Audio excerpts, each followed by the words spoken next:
आज की कहानी डेडिकेटेड है उन लाखों स्टूडेंट्स के नाम जो आजकल जी जान लगाकर एग्ज़ाम की पढ़ाई में जुटे हैं। ये मेरी अपनी सच्ची कहानी नीलेश मिश्रा जी की और इसका नाम है पापा से शर्त। ये बात 1989 की है। महानगर बॉयज़ इंटर कॉलेज नाम के लखनऊ शहर के जाने माने स्कूल में अलग अलग क्लासेस में पेरेंट टीचर मीटिंग चल रही थी। ग्राउंड फ्लोर के लगे एक लंबे कॉरिडोर के क्लास में मेरी class teacher Mrs Bimla Mishra मेरे और मेरे पापा डॉक्टर एस बी मिश्रा के साथ बैठी थी। मैं स्कूल में नया नया आया था। मेरी class teacher Mrs Mishra biology की टीचर, बड़ी कड़क और बहुत बढ़िया टीचर थी। लेकिन क्या करता, मेरा बायोलॉजी में कोई इंटरेस्ट नहीं था। पापा के कहने पे मैंने साइंस साइड तो ले ली थी, लेकिन मैं तो बचपन से कविता, डिबेट, स्टोरी राइटिंग वगैरह इन चीज़ों में बड़ा खुश रहता था। जगजीत सिंह की गज़लें सुन सुन के नैनीताल के माल रोड पे झील के किनारे मूंगफली खाते चलते हुए कभी गीत गुनगुनाता था तो कभी गीत लिख भी लेता था।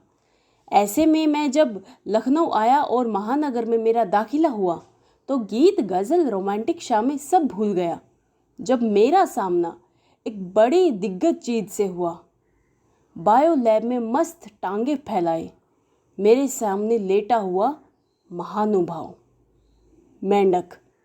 यूं तो स्टील की ट्रे में लेटा हुआ, केमिकल में नहाता हुआ बड़े सर वाला मेंढक मरा हुआ था, पर बाय गॉड की कसम मौत मेरी हो रही थी। समझ लीजिए वही वो लम्हा रहा होगा जब मैंने बहुत बड़ा फैसला लिया। वही फैसला मैं पेरेंट्स टीचर मीटिंग में मिसिस विमला के सामने सुनाने वाला था। मैंने गला साफ किया और कहा, मैडम, असल में मेरा बायो लेने में कोई इंटरेस्ट नहीं था। मुझे पापा ने ज़बरदस्ती बायोलॉजी दिलाई है। अरे धाए धाए धाए। मिसिस मिश्रा और पापा एक दूसरे को शौक होकर देखने लगे। कोर्स के 2 साल पढ़े थे और ये लड़का ये बोल रहा था।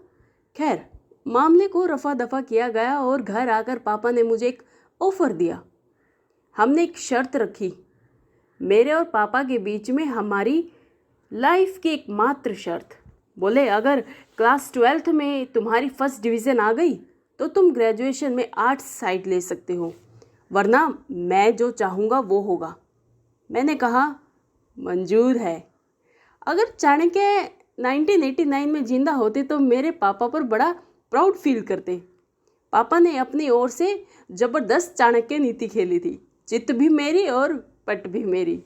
उन्होंने झटके में ये श्योर कर लिया था कि मैं 2 साल खूब मेहनत कर पढ़ाई करूं। यूपी बोर्ड हिंदुस्तान के सबसे मुश्किल बोर्ड में होता है और वहाँ फर्स्ट डिवीज़न यानी 60% लाना बहुत बड़ी बात मानी जाती थी। मुझ पे अचानक ज़बरदस्त प्रेशर आ गया था। मम्मी पापा उन दिनों नैनीताल में रहते थे और मैं नैनीताल में रह के पढ़ाई करने वाला था। नया शहर, नया स्कूल और नए नए मेंढक। बाय गॉड, नन्ही सी जान और 1000 झमेले। हालांकि मेरा जन्म लखनऊ में हुआ था, लेकिन मेरा बचपन मध्य प्रदेश में रीवा नाम के शहर में और रायपुर, जो अब छत्तीसगढ़ की राजधानी है, और फिर ज़्यादातर नैनीताल में गुजरा था। अभी अभी लखनऊ आया था और मेरा जन्म स्थान होने के बावजूद लगता जैसे किसी गांव से बड़े शहर आ गया हूँ।